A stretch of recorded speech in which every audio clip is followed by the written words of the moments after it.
এখানে review meeting হয়েছে। রাজ্য সরকার প্রত্যেক ডিস্ট্রিক্টের জন্য একটা কমিটি বানিয়ে দিয়েছে, কোভিড কন্ট্রোল কমিটি। কারণ কোভিডটা তো একটা বিশ্বব্যাপী একটা ভাইরাস, ত্রিপুরাতে এসছে, একটু লেটে এসছে আর বাড়ছে দিনে দিন। ত্রিপুরাতে জানেন আপনারা, সুতরাং এটার মোকাবেলা করার জন্য বিভিন্ন পদক্ষেপ কী হবে না হবে, কি করা যায়।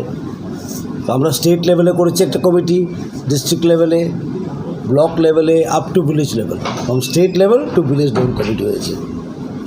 সর্বস্তরে যেমন আমরা মোকাবেলা করতে পারি সর্বশক্তি দিয়ে কোভিডকে, এর জন্য বিভিন্ন স্তরে কমিটি গঠন হয়েছে।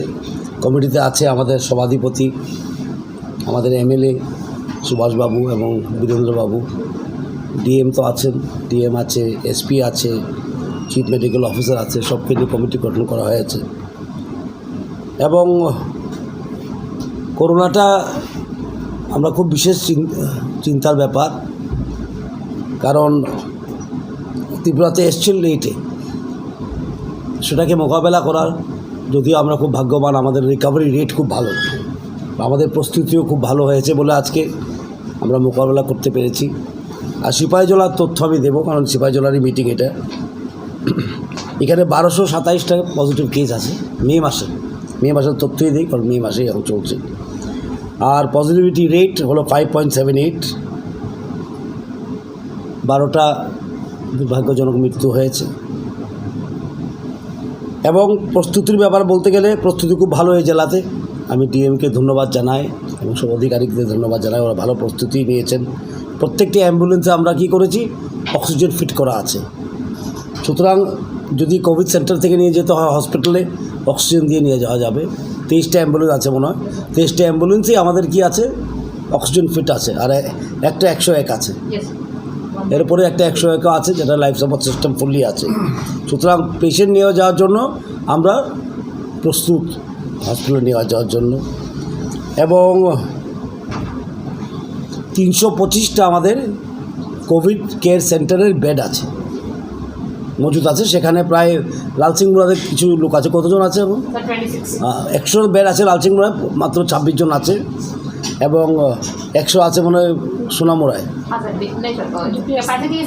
না 100 কোথায় আছে? আর একটা আচ্ছা আমাদের পঞ্চায়েত যে রিসোর্স সেন্টার ওখানে একটা আছে। এবং একটা আমরা খুলছি এখন কি বলে ট্রাইবাল এরিয়াতে, জাম্পুজলায়। তো 325টা বেড আছে আমাদের সিসিসিতে। এবং ডিসিএইচসি, কারণ কোভিড লড়াইয়ের জন্য 3 স্তর করা আছে ভারত সরকার থেকে। একটা হলো কোভিড কেয়ার সেন্টার, যেটাতে যারা মাইল্ড যারা থাকে সেখানে থাকে ওরা, সেখানে অক্সিজেনের ব্যবস্থা করা আছে, খাওয়া দাওয়ার ব্যবস্থা করা আছে, ক্যারাম বোর্ড আছে, মানুষজন সময় কাটাতে পারে, টিভি দেওয়া আছে, খাওয়ার সুব্যবস্থা আছে। এবং এই হলো প্রথম ধাপ, হলো সিসিসি যারা মাইল্ড। আর সেকেন্ড একটু যদি সিভিয়ার হয়ে যায় তখন কোথায় নিয়ে যাওয়া যায়, ডিসিএইচসি মানে ডেডিকেটেড কোভিড হেলথ সেন্টারে নিয়ে যাওয়া হয়। সেখানে মেলা করে করা হয়েছে, সেটা 25 বেডের। সেখানে অক্সিজেন আছে, এমডি ডাক্তার আছে, আরেকজন ডাক্তার দেওয়ার ব্যবস্থা হচ্ছে, সেটাও চলছে। এরপরে যদি আরও খারাপ হয়ে যায় ব্যবস্থা, তখন আমরা কি করি, ডেডিকেটেড কোভিড হসপিটালে নিয়ে যাওয়া হয়, ডিসিএইচ বলে সেটাকে। সেটা আগরতলায় আছে, জিবি এবং টিএমসিকেও করা হয়েছে, এখন আইজিএমকেও করা হবে। সুতরাং এখান থেকে কোথায় যাবে, বেশি খারাপ হয়ে গেলে এখন আগরতলা কোথায় জিবিতে চলে যায়। আমরা চেষ্টা করবো সেটা টিএমসিতে নিয়ে যাওয়ার জন্য, কারণ সময় কম লাগবে আরও। কারণ এখন সময় তো জীবন না, কোভিডে যখন আক্রান্ত হয় মানুষ, সময়টাই সবচেয়ে বড় ব্যাপার। তো আরও কাছাকাছি হবে টিএমসি নিয়ে গেলে আমরা চেষ্টা করবো এখান থেকে যেমন টিএমসি যায়। আর এখানে ওয়ার রুম খোলা হয়েছে, যারা হোম আইসোলেশন আছে, বাড়িতে থাকে কোভিড হয়েও, মাইল্ড, দরকার নেই যাওয়ার কোথাও, ওরা বাড়িতে থাকবে।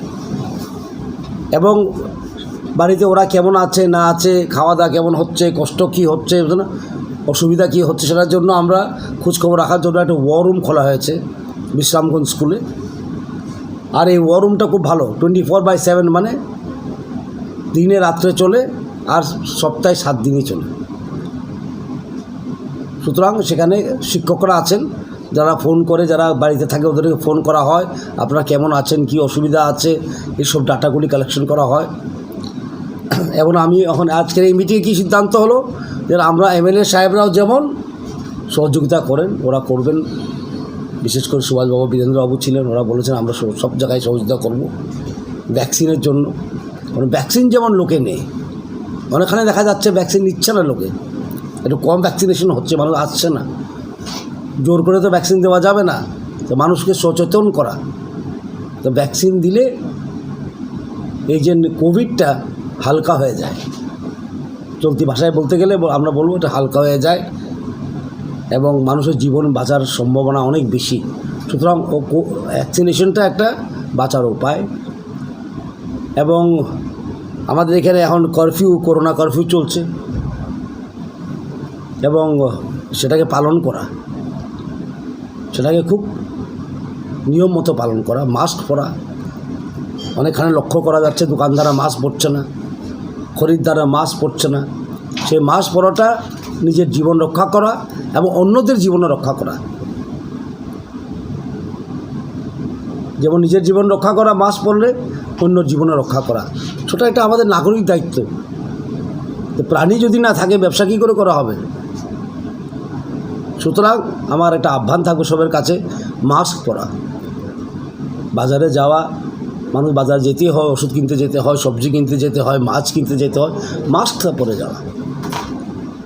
সেটা খুব কষ্টকর কাজ নয়, সারা বিশ্বে করছে, আমরাও করতে হবে সেটা ছাড়া উপায়ও নেই। বারবার মেডিকেল রিসার্চ কাউন্সিল বলছে মাস্কটা পরা অতি আবশ্যক।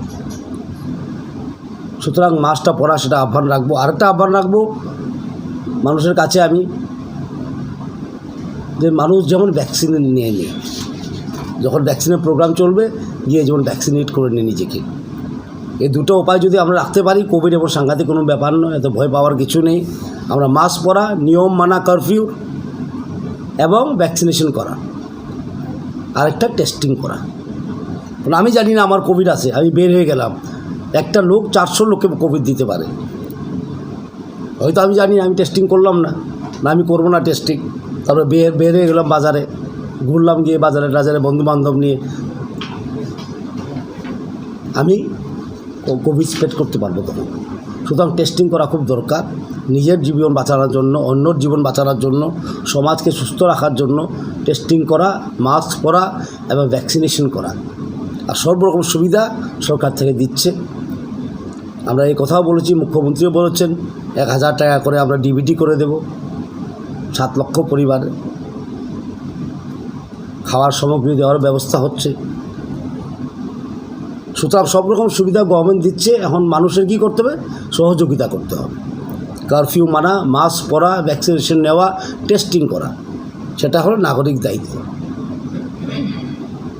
এবং সরকার ভ্যাকসিনেশন ব্যবস্থা করছে।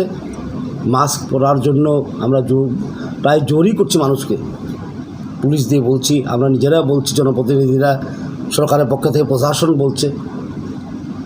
আর সিপাহীজলার ডিস্ট্রিক্ট আমি দেখেছি আজকে প্রায় 2 ঘন্টা ধরে মিটিং করলাম, ব্যবস্থাপনা ভালো। ওয়ার রুম আছে, হেল্পলাইন বললেই হয়, ওয়ার রুম, যেখানে আইসোলেশনে যারা আছে ওদেরকে দেখাশোনা করার জন্য, ওদের সঙ্গে কথা বলার জন্য, ওদের অসুবিধা দূর করার জন্য।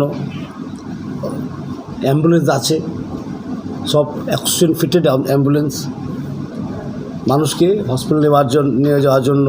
সিসিসি বেড আছে 325, ডিসিএইচ আছে মেলা করে 25 বেড বিশিষ্ট, কনসেন্ট্রেটর আছে, ভেন্টিলেটরও আছে মজুদ, স্যানিটাইজার আছে। সুতরাং ব্যবস্থাপনার কোনো কমি নেই। আরও ভালো করা কীভাবে করা যায় আমরা চিন্তা করেছি আজকে, বিভিন্ন পদক্ষেপ আমরা নেব আরও ভালো করা, আরও শক্তিশালী করার জন্য। কিন্তু মানুষকে সহযোগিতা করতে হবে। মানুষের কাছে এই আবেদন রেখে আমি আমার কথা এখানে শেষ করছি। ধন্যবাদ। বিপিএল টিপিএল যারা দরকার তাদের গরিব পরিবাররা পাবে। আরে গতকাল যখন আমরা কোভিডের অ্যাকশন দিয়েছি, আমরা তখন লিস্ট করেছি ডিজার্ভিং এপিএল বলেছি, যারা পাওয়া উচিত পায়নি কোনো কারণে, ওদেরকে আমরা নামভুক্ত করেছি। এই জন্য 7 লক্ষ না, এই জন্যই 7 লক্ষ হয়েছে। ত্রিপুরা যে মোটামুটি 9 লক্ষ পরিবার, সরকার একটা বিরাট পদক্ষেপ নিয়েছে। এটা কোনো সরকারে কিন্তু কোনো রাজ্য সরকার করেনি, আমরা করেছি। ছোটো স্টেট, আমাদের আয় কম, তারপরও মানুষের জন্য করা দরকার এই কোভিড টাইমে, এই জন্য আমরা করেছি।